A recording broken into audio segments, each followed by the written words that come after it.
Athan Kaliakmanis, Minnesota Golden Gophers.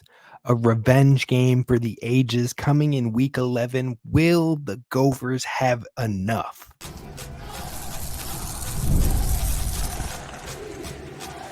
You are Locked On Golden Gophers, your daily podcast on the Minnesota Golden Gophers. Part of the Locked On Podcast Network, your team every day. You're listening to Locked On Golden Gophers, part of the Locked On Podcast Network, your team every day. My name's Kane Rob, host of the podcast, former collegiate football video coordinator and recruiting assistant, here to talk Golden Gophers with you each and every day of the week, Monday through Friday. And we are wrapping up our Behind the Enemy Lines wrap-ups of our opponents, every Gophers opponent on the season this entire week. It won't take the full week. We'll probably be done with these bad boys by the time we hit Wednesday's show, but we got the final three opponents to cover, and the third of those final three opponents right now is Rutgers with the Scarlet Knights. We're going to be talking about them and a lot of familiar faces that the Gophers will be taking on in this matchup on the road in Piscataway, but we're going to break it all down. There aren't many head coaching or key coaching changes, but there are a lot of faces that have moved to new places in the last few years between the Gophers and Rutgers. So we're going to break down what this matchup looks like, what the personnel for Rutgers looks like, and can they keep it up?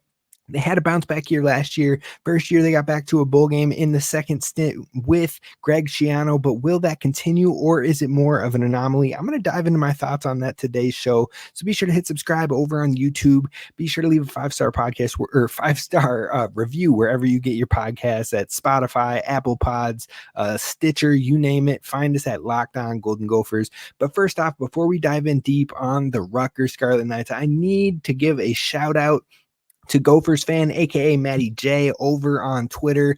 Matty J is in an EA Sports NCAA 25 league with me and a bunch of others as well. And I had his stream pulled up as I was taking my notes for the show tonight, and I was like, man, I got to give him a shout out. He pulled off one heck of a dub, scoring with around 1 minute left to take the lead. And then his opponent drives the field and he stuffs them on the 1 yard line to end the game. And all I got to say is that is how Gophers fans do it. That's just how we do it. You see us on the sticks. We've seen enough pain on the real field that we got to make sure it doesn't happen on the game. So shout out to Matty J. But let's dive in to the Rutgers team. Let's talk about the coaching. Let's talk about the personnel. First, with the coaching, you've got Greg Schiano. This is his second stint with the Rutgers Scarlet Knights. And so overall, he is the head coach in his 5th year back in the second stint. He has 16 total seasons with Rutgers. In his first stint from 2001 to 2011, it started rough. It was 2 wins, 1 win, 5 wins, 4 wins. But then in 2005, it turned around. You got 7 wins, 11 wins, 8 wins, 8 wins, 9 wins, 4 wins, 9 wins. So they've had 5 really nice seasons in 6 years. And that said, this second stint has started slow. Once again, really rough years, not getting to bowl games and what have you. And last year was the first positive. They get a 6-6 season and they win their bowl game against Miami to take a 7-win season in the second stint. But is that the first real positive? Will that trend continue, or is it going to be an anomaly? Is it going to be another struggle season with Rutgers? And I think it could go either way. It depends on a couple things, and I'm going to break those things down today. But you look at the rest of the coaching staff, people the Gophers are familiar with. Defensive coordinator Joe Harris-Simiak. He's going into year 3 with Rutgers. So Harris-Simiak was the defensive coordinator for the Gophers, or at least the co-defensive coordinator for 2 years prior to going with Rutgers. Now, like I said, he's in year 3 of being the lead guy, and so they've had some big improvements. We'll talk about their defense and the huge jump it took last year. But on the offensive coordinator side of things, another familiar face with the Golden Gophers, Kirk Shiraka, who had 2 stints with the Gophers as an offensive coordinator. He was with the Gophers in that magical 2019 season, ends up going to Penn State, comes back to Minnesota. They get to some better success. He gets to see development and growth from Athan Kaliakmanis, who stepped into some starting opportunities with Tanner Morgan's injuries and what have you. He was the initial coach that recruited Athan Kaliakmanis, and there were some moments. And then he leaves again, goes to Rutgers, and all of a sudden Athan struggles. The offense struggles without him in 2023. So what does the repairing of Athan and Kirk look like? What does that look like in a head-to-head matchup with the Gophers knowing him and him knowing the Gophers? There's a lot of things in there, a lot of things to really break down, but overall, You're talking about a very interesting matchup, very interesting coaching staff that's put together with a lot of relations across both sides, including the Gophers with their new defensive coordinator coming from Rutgers. So overall, it's going to be one heck of a game to really keep an eye on when it comes to these two fan bases. Maybe for 90% of the rest of the country, they won't care about this, but these two fan bases will absolutely love it. Now let's dive into the impact transfers coming in for the Rutgers Scarlet Knights. You've got Athan Kaliakmanis, quarterback from Minnesota, Dino Kaliakmanis, wide receiver from Minnesota, and then you got Daimir Miller, a D2 transfer coming from Monmouth, really talented wide receiver. You've got Malcolm Ray, a defensive lineman from Florida State, Shedrick Rhodes, an offensive tackle from Ohio, and then a long snapper. Those are all the transfers coming in for Rutgers, but I would say 4 of those 6, maybe 3 of those 6 are going to be starters, impact players for this Rutgers team. Now, breaking the rooms down, you've got quarterback. Again, none more familiar with the Rutgers new quarterback than Minnesota and Minnesota Gophers fans. This spring, Athan Kaliakmanis beat out Gavin Wimsatt to be the starter of the Rutgers Scarlet Knights, and he will look to pick back up with the positive flashes that he saw with Kirk Shiraka here in Minnesota in 2022 prior to the fall off last year in 23. Now, Athan has all the talent in the world, and if he can rein it in with better accuracy and making those layup throws, he can win games. I believe that 100%. We saw our fair share of throws that make you say, how did he pull that off? And then others that make you say, why did you throw that? So overall, the real question is which Athan will be the one Rutgers has at the helm, but I wish him all the best, except for when Rutgers plays Minnesota this upcoming season, and hopefully he has a good year. Now you move to the running back room. Lead rusher of not only the team, but the entire Big Ten in Kyle Monangai. He's back, 1,262 rush yards, 8 touchdowns. He will look to continue that trajectory moving into this upcoming season and will be a staple of the offense. They've also got their running back 2 back in Samuel Brown, who was 216 yards and 2 touchdowns this past season. But Gavin Wimsatt, the quarterback last year, was the second leading rusher on the team last year, nearly 500 yards rushing and 11 touchdowns. Athan doesn't bring that as a rusher, so it'll be curious to see how they build that production, how they replace that production, although you would hope to see it in the passing game with Athan at the helm. Then you move to the wide receiver room. Christian Dremel was their leading receiver last year, 468 yards, 3 touchdowns. He's back. You got Nazim Brantley back, who didn't get to play last year, but he is someone they have high hopes for. He's a 2-time transfer who was unable to play last year, like I said. Now, he had 903 yards and 9 touchdowns with Western Illinois Leathernecks in 2022, a team that Minnesota played and did a fairly good job locking up, except for a garbage time touchdown. But the biggest name to know is Daimir Miller. Like I said, 1,295 yards receiving last year, 9 touchdowns, and I believe a Walter Payton Award finalist like the Gophers quarterback, Max Brosmer. Now, the tight end room, only 2 tight ends had receptions last year. Neither of them are back, so this room is a total and complete crapshoot.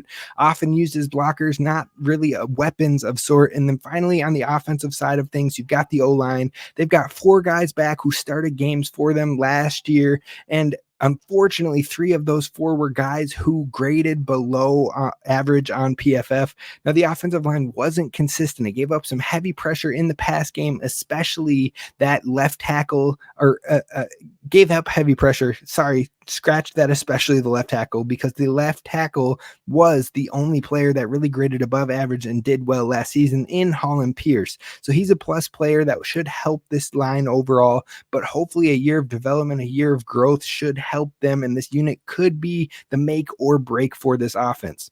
Now, the offense has some intriguing skill position players, especially in running back Kyle Monangai, but how will they fare against teams through the air? That's going to be completely up in the air. We'll see how it all goes together. Can Athan Kaliakmanis find some of his old magic, or will the offensive line improve? Those are both going to be key factors on what the upside of this Rutgers team is.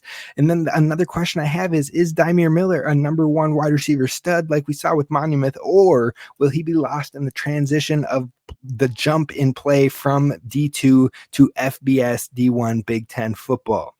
Now, let's flip it over to the defense. When you look at Rutgers of last year, they were 16th in total defense, 10th in the pass defense, 41st in the nation in rush defense, 32nd in scoring defense, and 56th in the nation in turnovers gained. Now, this defense had a really rock solid year and was seen as a top 25 defense across multiple categories on the 5 major defensive categories that you look at. That said, Minnesota knows this program really well, both coordinators being former Minnesota coordinators, plus the new defensive coordinator was Harrison Miak's right-hand man, the Gophers' new coordinator in Corey Heatherman. So if anyone knows this defense and this Rutgers team, it's going to be the Minnesota Gophers. Now, last year, the defense had 12 players that had 400 plus snaps played. 9 of those players are back. That is massive return for this team. That could be the bread and butter of this team. That could be the upside in helping them get back to an above 500 season once again in back-to-back years. Now, Rutgers is a team that the lifeblood of the team is taking care of the football and defense and special teams, which is a Schiano special. So overall, 6 of those 9 players that are back graded above average on PFF. Arguably their best player on defense, or at least top 3, is someone Minnesota knows all too well, another former Minnesota player in Flip Dixon, who had 76 tackles, 5 pass breakups, 1 interception, and a forced fumble last season. And another top player to know is Mohamed Toure, who had 92 tackles, 2 pass breakups, 1 interception, 1 forced fumble, and 4.5 sacks last year. Now, this defense is going to be in a good spot. This is a defense that really can be a difference maker for this Rutgers team, especially with a strength of schedule that is very favorable for Rutgers. But overall, how will the offense be able to handle its side of the ball? How will they be able to carry their own weight? That's going to be the biggest question on the season for Rutgers. And you look at their recruiting class, they have 25 commits of the class of 2024, 2 4-star commits, both offensive skill players, one in Antonio White, a wide receiver from Georgia, and the other Gabe Winovich, a running back who finished high school in New Jersey.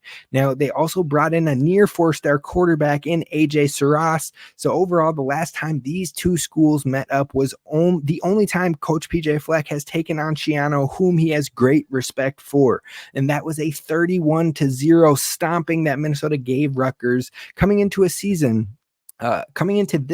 Rutgers has been given high expectations after a 7-win season. I think their expectations have been lifted a bit too much, too high, too far in the direction of positivity, but time will tell. So next we're going to talk about what are the strengths of this Rutgers team? What are the weaknesses, and what will be the make or break for this Week 11 matchup? That is what's coming up next.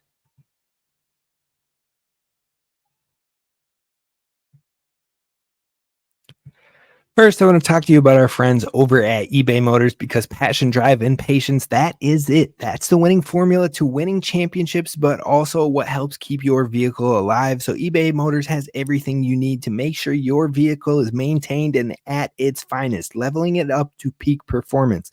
Whether you're into speed, power, or style, eBay Motors has you covered, and they have over 122 million parts for your vehicle, so you'll always find exactly what you're looking for. And with the eBay Guaranteed Fit, the best part, in my opinion, hands down, it means that you are going to have a part fit your vehicle each and every time, or your money back, because with eBay Motors, you are burning rubber, not cash. It's the best thing to burn. You never want to burn the cash, let me tell you that for sure. But with all the parts you need at the prices you want, it's easy to make your car the MVP and bring home the dub. And you can look at things from superchargers, roof racks, exhaust kits, LED headlights, and more. So definitely give it a check over at ebaymotors.com. Eligible items only, exclusions apply, and the eBay Guaranteed Fit is for U.S. customers only.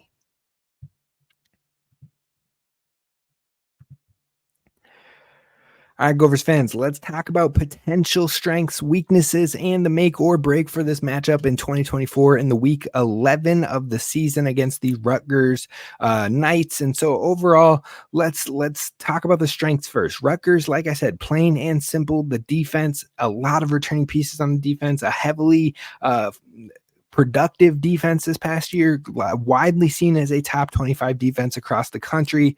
A lot of those guys are back. 9 guys on that team who played impact over 400 snaps on the season are back. So that is going to be the number one strength of this team, plain and simple. Now, beyond that, they have consistency from week to week, and they know their identity. They know special teams and defense really carries it for them, similar to Iowa, but then they play into the offense as far as really leaning into whatever their personnel gives them that given year. So if they continue to do that, it should be beneficial for them. But overall, with that, another strength should be better quarterback play in the passing game than they saw the year prior. Now, it's a similar play style as Minnesota, a similar makeup overall that can be a strength. And I think that having a very favorable schedule is definitely going to be a strength of this team because they can help build their momentum, build their confidence, build their chemistry up to this point in time. And that should make this game a lot closer than what we saw in that 2022 matchup.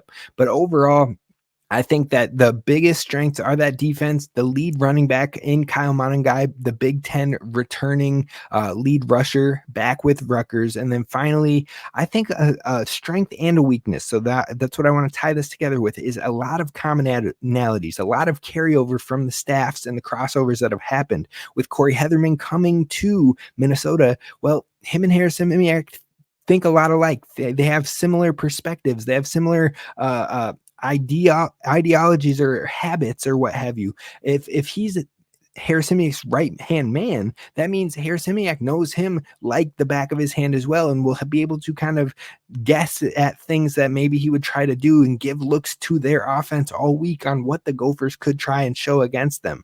Now, on the flip side of that, PJ Fleck, very familiar with Kirk Shiraka. PJ Fleck, very familiar with Harris Simiak. So overall, that could play to the strengths and weaknesses of both of these squads. Now, another weakness for Rutgers is that Athan under pressure can have a tendency to miss the layup throws with a high ball or too hard of a pass, and missing on an explosive or a key third down play is what can make or break a tight situation game.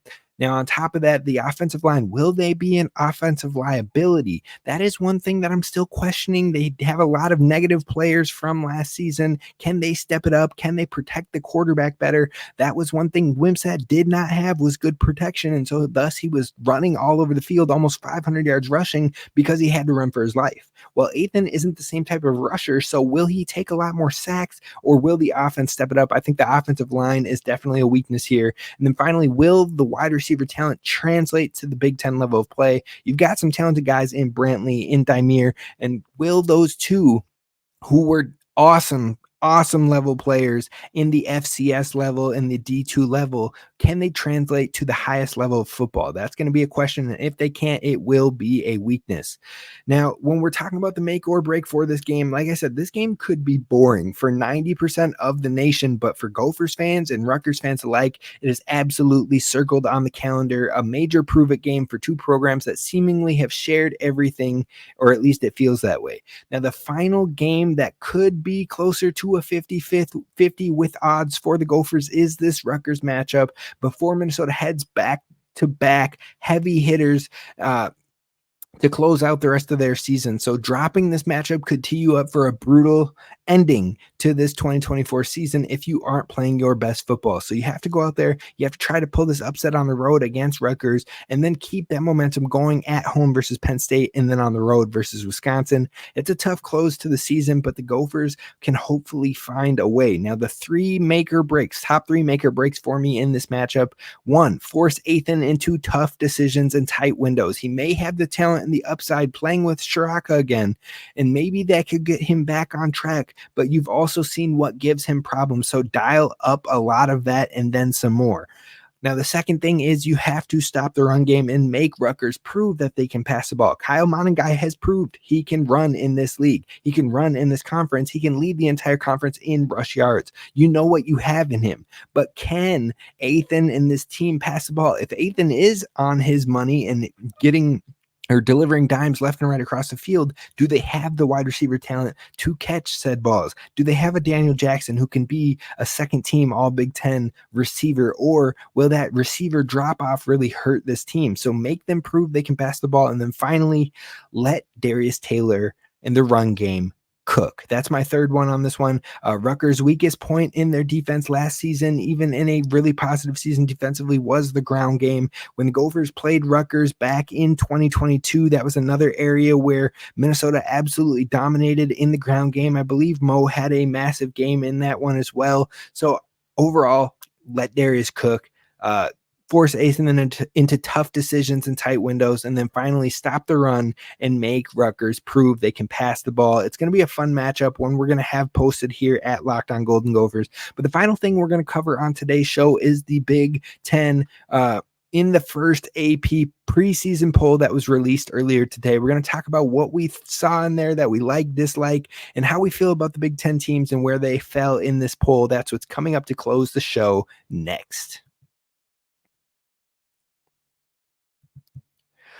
First, I want to talk to you about our friends over at FanDuel because it is summertime, and right now FanDuel has the best deal going on all summer long because they're hooking up all customers with a boost or a bonus on the daily. So that means there's something for everyone every single day all summer long. Now, the summer is going to be over in the blink of an eye, so you need to get in there and get at it before the time is up, and that means football will be back, and you can get your bets placed in ahead of time for this upcoming football season, whether it's college football or the NFL, whether you're dreaming up bets for the MVP, who will win a division, who will win a conference, who will get fired first from the coaches. You can dream it all up over at FanDuel. And I'm looking at that Gophers first lineup or first matchup versus North Carolina, where the Gophers are favored by 2.5 points. That being said, I have told you time and time again on the show, I would look at the over under on points. And I'm a guy who would take the under because opening week games are usually lower scoring games, especially with Big 10 teams in the affair. So we'll see what happens there, but I would take the under on the 50.5 points that I saw over on FanDuel.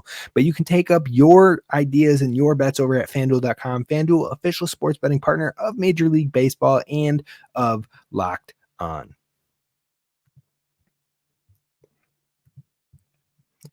All right, Gophers fans, we're going to wrap this one up really quickly talking about the first official AP poll for the preseason, the top 25 poll for college football. The first one is released, and I want to preface this by saying, for those of you who don't fully understand the AP poll and how it all works, they take a number of writers from across the country that cover these teams and what have you, and they ask them to create their top 25 polls. They put them all together, they get consensus points, and essentially that consensus among all of the different writers is what makes up the AP poll. So overall, I don't take these like die hard heavy, like absolute truths, but this is what we have until we have the CFP rankings, which don't come out until far later in the season. So when you're looking at the AP poll, you're looking at a lot of writers that might not have done the research that you are doing right now, listening to the show and hearing every single opponent that is breaking down for the Gophers, or when we'll break down the Gophers position groups coming up next.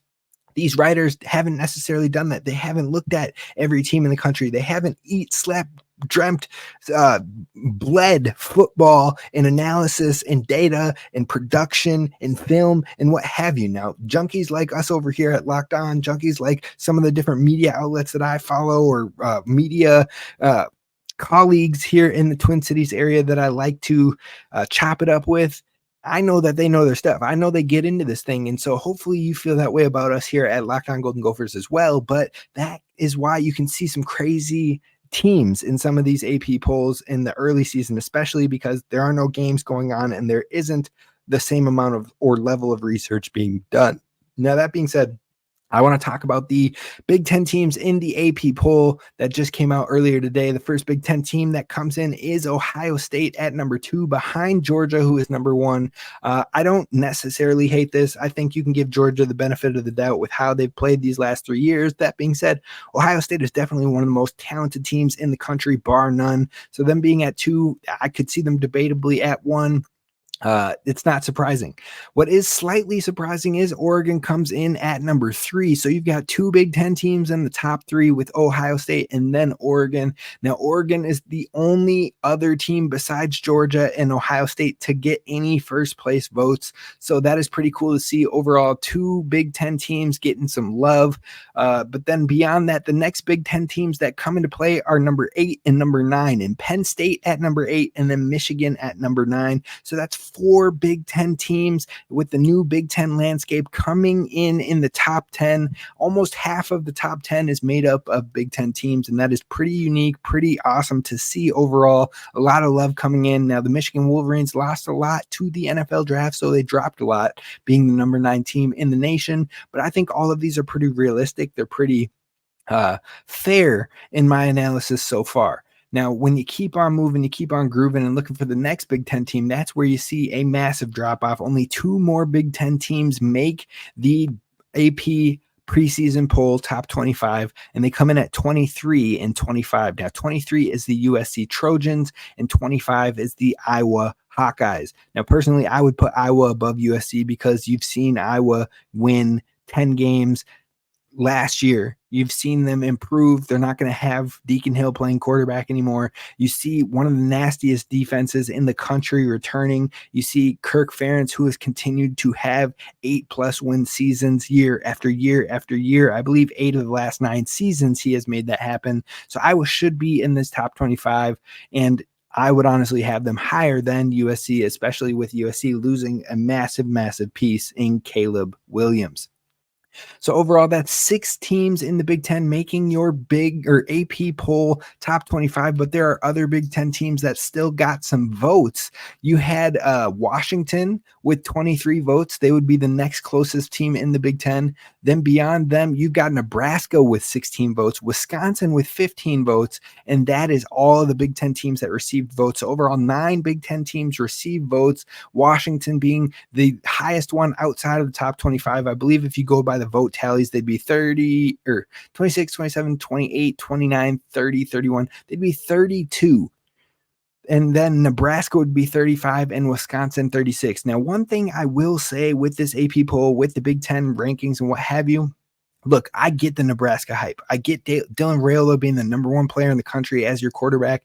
It's going to raise the interest. It's going to boost the upside and what have you. Then you're talking about a Nebraska team that lost its final 4 games, I believe, last year during the season. They were 1 game away from bowl contention, could have clinched it up in any of the final 4 games last year, but weren't able to do it. In 3 of those 4 games, they lost by 3 points or less. So they're right on the cusp of doing something special. You flip 3 of those games, all of a sudden you're looking at a team that had 8 wins on the season, and that can be special. So I get the upside. I get the potential. I get that the defense was nasty last season, but having them ahead of Wisconsin when it comes to having more votes to be in the top 25 for the AP poll before we've even played a lick, before you can see how much this Nebraska team has actually improved, before you can see if Dylan Raiola is the truth as a true freshman or if he's going to need some time, that's a little wild for me. It's a little spicy for me. So seeing Nebraska that high up is kind of crazy. They got 16 votes over, or 16 points, votes, whatever,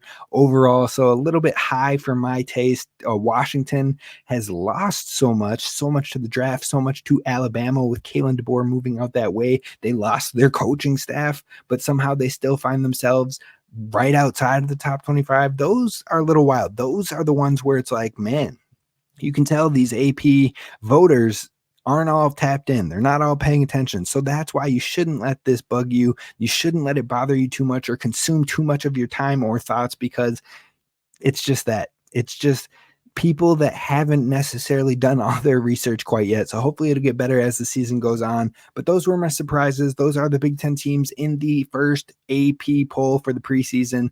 And we'll keep you posted by talking about Penn State tomorrow. It's Penn State Day, then we have Wisconsin Day. I hope you'll hit subscribe. I hope you'll follow along on the podcast, and I appreciate you listening. Until then, row the boat, Sky Mago Gophers, and as always, please don't forget to hit subscribe.